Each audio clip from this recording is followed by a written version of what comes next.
Hey guys, Resurfing here.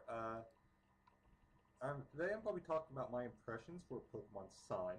Uh, I guess Sun and Moon, but the one I played is Sun. I have beaten the main story. Um, Up to the credits, it takes about 22 hours if you're not doing all of the side quests. Maybe a bit less than that, as I did do some of the side quests, but it's a long playthrough for a Pokemon game. And that's not a bad thing. There's a lot of story here. A lot. Um, and the story is really good, too. Um, there are some interesting changes they made. One is the new form of shiny hunting, if you're into that, is the SOS battles. Um, After you fight your first totem, so Gumshoes and Sun, Eradicate and Moon, uh, every Pokemon except for a legendary and something I'm going to try not to talk about too much uh, due to spoiler reasons, uh, is able to use SOS. They each have their own pool of what they can call. Some can only call from their own family. Others can call other things. Um,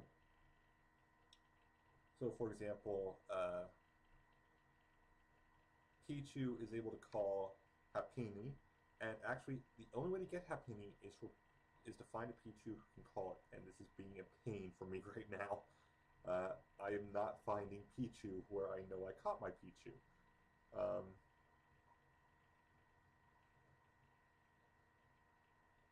you do get quite a bit of extra content. One is post-game story continuation, um, and that's what I can't talk anymore about, unfortunately. Um,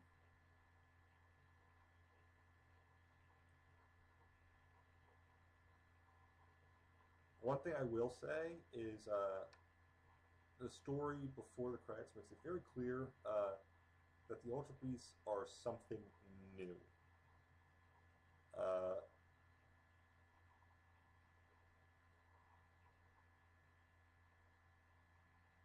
um, and it also gives a bit of a hint to the to possible Diamond Pearl remakes, which I am 99.9%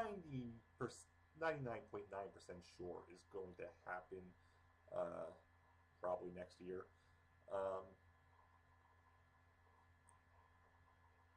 this would be good for my sister. She never played that generation. Um, I just hope they fix the leveling issue on that. That's another thing. I think this is the best paced leveling I've ever had in a Pokemon game. There's usually one spot where it always feels like I'm way too low level for what it is, while it's just that above where I was meant to be beforehand. This one, it felt like a smooth transition all the way through. Uh,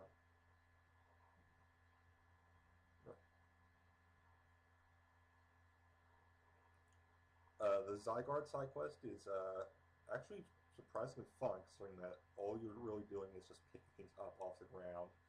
Um, I have enough to get 50% Zygarde, and it's neat the way you do this. Uh, Once you're able to, there's a machine that allows you to reorganize Zygarde cells. So if you have all 100, um, you can pick from 10% form, 50% form, or 100% form. Uh, so right now I can do 10% or 50%. I'm on 10% because I happen to like that form better. Uh, then you can use the other cells to teach attacks, or rather use the cores to teach attacks to those forms. Um, so that's interesting. You also have to do a bit of a side quest to get the EV, I think is what it's called, the EVZ crystal, where you have to fight all 8 forms of EV. I say 8 because that is included in EV itself. Uh, So yeah, it's a fun little side quest. You do have to be pretty far through, if not post game. I don't know for sure on that one, but at least pretty on to the last island. Um, to be able to finish that quest. It's possible you can start it as soon as you get to the guy. I don't know. I got to him later. Uh,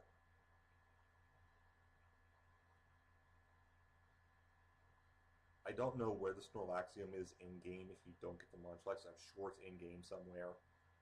But I've got the Munchlax already, so I have no reason to even look. Especially since the Z crystals have the really nice feature of if your Pokemon is holding onto a Z crystal of one type, and you take the same Z crystal and put it onto another Pokemon, both will have it. Implying that the trainer is smart enough to just use it with the Pokemon that's there. So you don't have to collect a whole bunch of Z crystals. It's just those 16 for the types plus the special ones.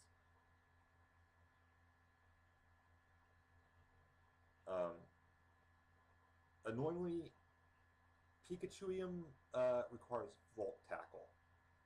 And the only way you can get a female Pikachu, which is, or rather, the only way you can find a Pikachu holding a Volt Orb is to, I can't remember if it has to be female or not. I know that it needs to be a Pikachu holding it when breeding to actually get Volt Tackle on the Pokemon. But, and I don't think Pichu has it naturally. I'll have to double check on that. Would be in an SOS battle.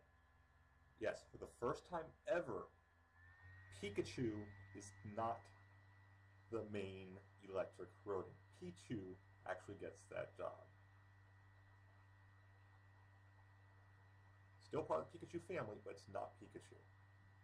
Um, some SOS battles can even call in trade evolutions.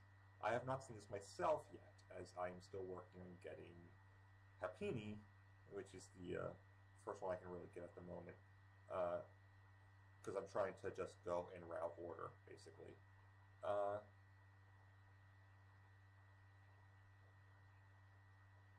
But Raichuium, or Alolan Raichuium rather, so it is implied that Z crystals are going to be a thing that stays, just like Mega Evolutions.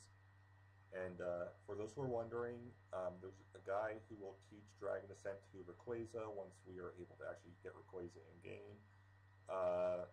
So yeah, Rayquaza is broken.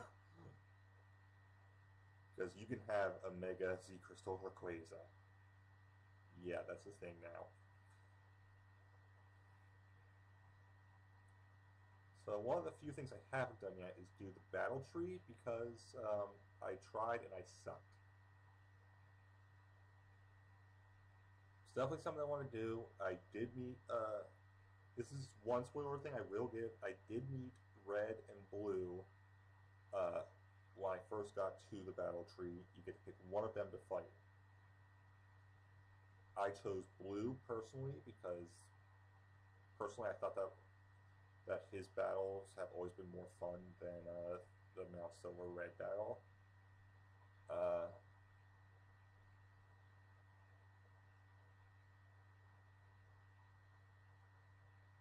but I'm pretty sure if I can get far enough into the battle tree, I'll have the option to fight Red, possibly with Blue at my side.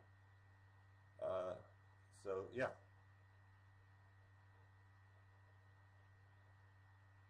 And there are 3 battle modes, single, double, and multi-battle, which I'm not quite sure what that is. But I know that you can scout people for it, based off of people you fought in the single and maybe double. I don't know. There's also a guy out there who I think is someone I'm supposed to scout at some point, but he says that I'm no one interesting yet. The islands are not huge, but not tiny either. They are a very decent size for a game like this. Melee Melee is probably the smallest island, but it has a ton of stuff on it.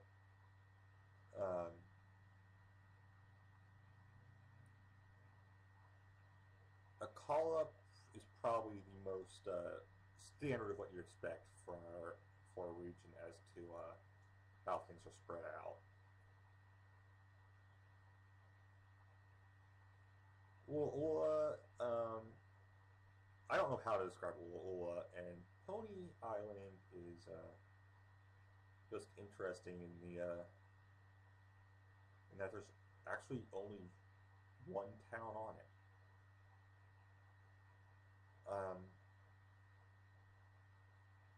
Pony Island is also where you'll be able to get your own executor.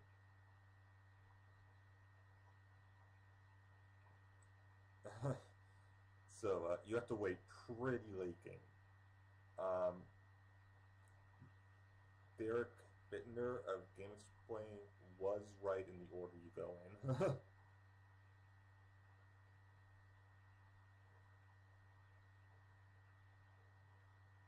So, not for the right reasons.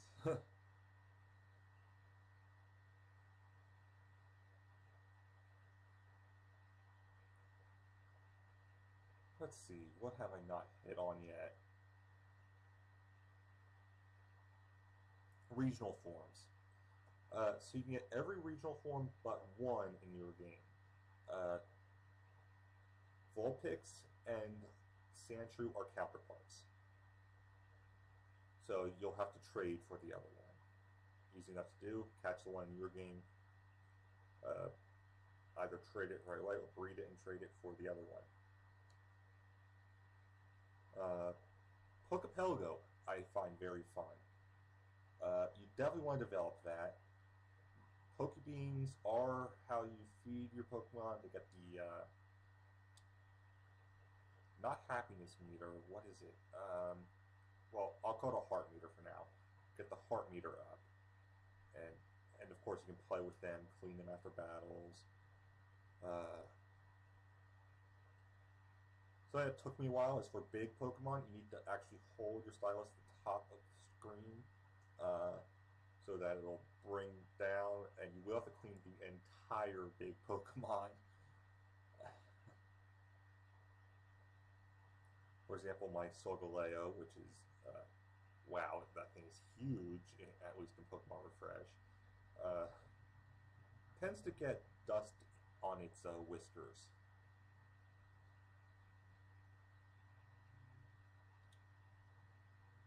But Pokepelgo is the easiest way to get beans. When you first start off, I think it's like you can get it once every 12 hours or something like that. And then as you upgrade, you get more. However, you do need to use Pokebeans to develop your islands as well.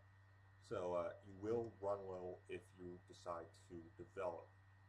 And that's kind of what I've been doing. I've been switching between, okay, I'm going to feed and then I'm going to develop. I've got my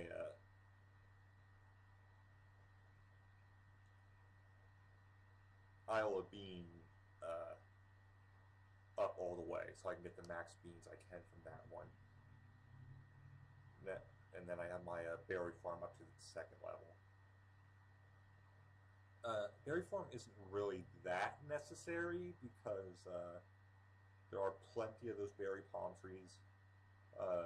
It's just easier if you don't want to worry about fighting crab rollers.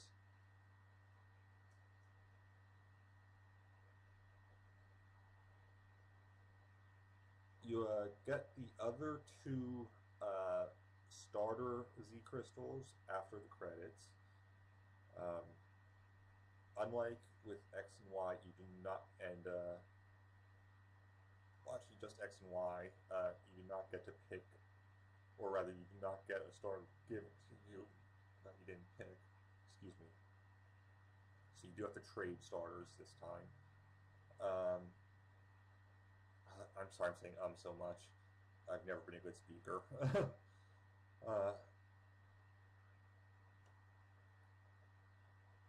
It's just really fun. like I said, the SOS battles can be a little bit of a nuisance, but you can also get the shinies from it, so that's something. Like, I got a shiny Magikarp because I didn't know that they couldn't summon what I was looking for at the time.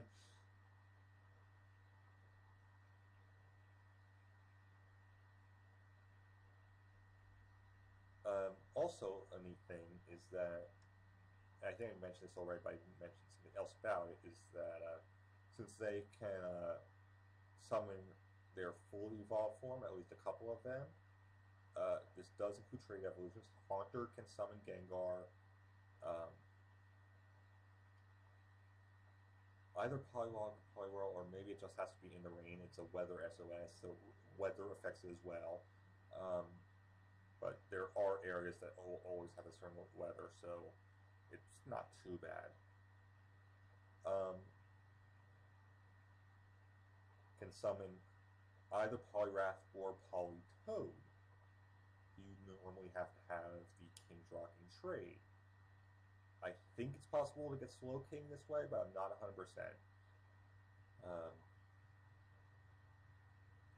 But under-leveled Pokemon are back as well. Uh, Bagon can summon Salamence um, on Route 3, so yeah. We have the under-leveled Pokemon back, which I don't think we've had since Heart Gold and Soul Silver.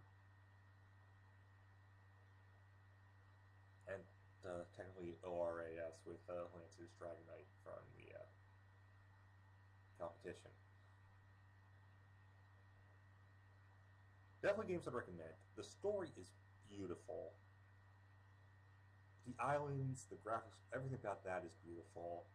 Uh, there's a small flaw just due to the size of the game. If you have a standard 3DS like I do, um, when there is either a totem Pokemon on the field uh,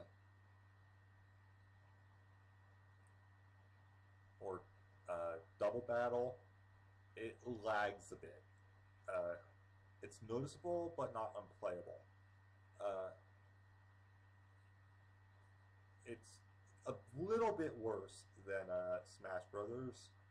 Not for the totem battles, at least not for me, but for the double battles, it's a bit worse than the lag that you get on Smash Brothers on a standard 3DS. And one other thing to mention, because this is something that a character in-game mentioned to me, is that if you breed a regional form at the daycare, it can actually become, the egg can actually hatch into the Cantonian form. So, for example, in a Alolan Persian being bred with a Ditto, the egg has a chance to turn into the Cantonian Meowth. And it is Cantonian, that's the official for that. That is mentioned in-game. It's definitely heavily implied that regional forms are here to stay, which I think is part of why they're making shinies a bit easier, because shinies were really only a big deal because of the alternate colors. But now we have regional variants which do more in the long run. And I personally am hoping we get things like Sinonian forms, especially since Sinnoh technically introduced that concept with the water ground Pokemon. I can't remember its name at the moment. There was the West version, the East version.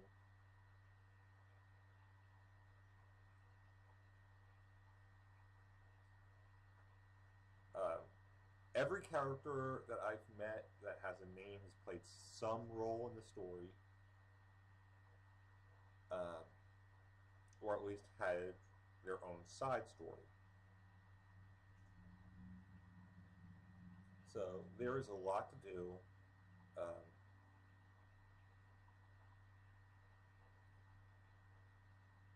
like I said, it took me 22 hours to get to the league, and that was me rushing it. So if you're going at a standard pace, it's going to take you less. And I definitely love the story because I originally planned once the bank was released to do a game reset thing, just put all my Pokemon into the bank and do a reset of the game. But no, not with this game. It's too big, too long. Not going to do it. Uh,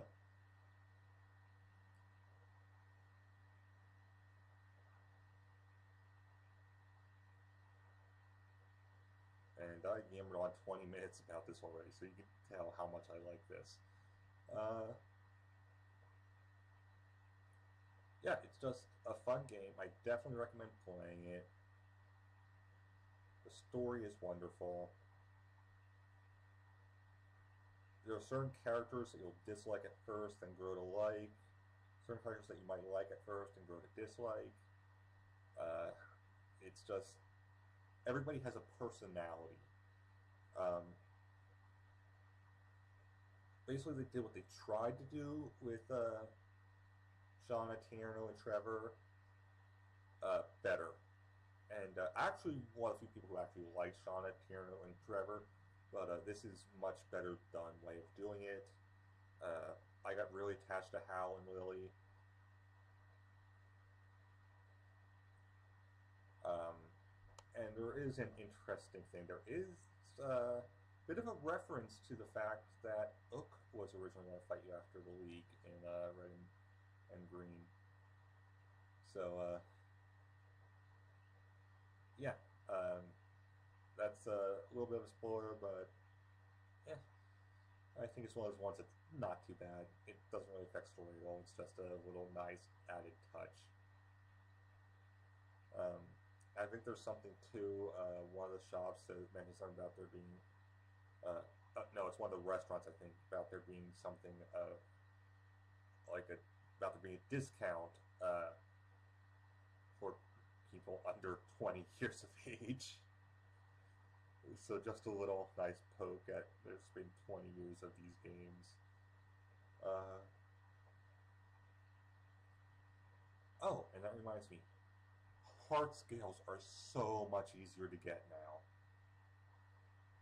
You go to one of the many different restaurants, you eat a meal, you can do it once per day per restaurant, I think. No, you can do it more than that because I've repeated it a bunch in a row. And then finishing the meal gives you a certain amount of heart scales. If you want to train up some of your lower level Pokemon, there is a battle restaurant. I think it's in Howell City on Melee.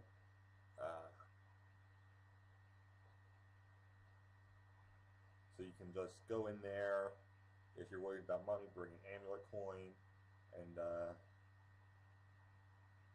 just do that. And so that way you can train up lower level Pokemon, get some Pokemon you haven't quite gotten up a bit more. My Pokemon team was in the 60s when I got to the credits. I recommend being a bit higher than that, actually. My starter is now level 75. I'm mostly working on just getting Pokemon because my understanding is that the way you get the Shiny Charm now is by catching all the Pokemon in Alola. It does have to be caught, not seen, caught. To get the other item, the one for breeding, I can't remember what it's called, you actually have to fight the Game Freak game director after beating the game. And it's not an easy fight. I had Pokemon that were a bit high level for it, and I still had trouble. Um, be prepared to strategize. And I do recommend, if you have it or are able to, play with the Z-Ring. I really love the feedback from it. Still have not found any of the crystal packs, unfortunately. Anyways, I've rambled on enough. This is my opinion of the game, what I like, what I dislike. Not really a review, but you can take it that way if you want. It's just my feelings on it. In any case, I enjoyed this game a lot. I am still playing it. There's so much more I can do in this. Uh, yeah. So, thank you guys so much for watching, and I will try to get a gameplay video up tomorrow. There was no video yesterday because of spending time with my family. This video was originally planned for Wednesday, but I worked so hard on the Yellow Summer Arena, I wanted to get that video up. Uh, anyways, thank you guys so much, and I will see you guys in the next video, and have a great time wherever you may be. Bye, guys!